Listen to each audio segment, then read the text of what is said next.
In a few months, I'll be 30 years old. And for the first time, I'm thinking about putting down roots. So I ask myself, what makes a good home?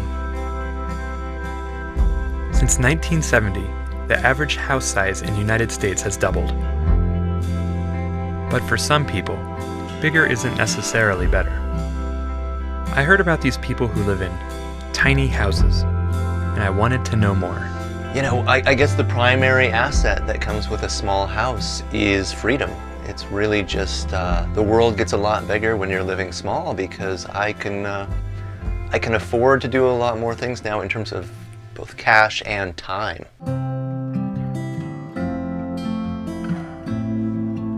Visiting other small homes inspired me to simplify my own life.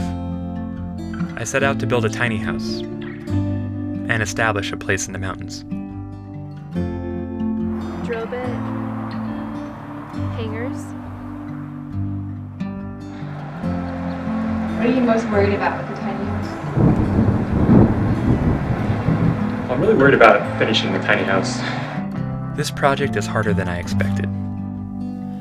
I've never built anything before. I don't know yet if I can live with Christopher in a tiny house. But I think it will be worth it. The interesting thing about the tiny house movement is whether we can turn it into an innovation. We don't all have to give up all our material possessions and live in 89 square feet, but let's think about maybe giving up our McMansions and building a little smarter.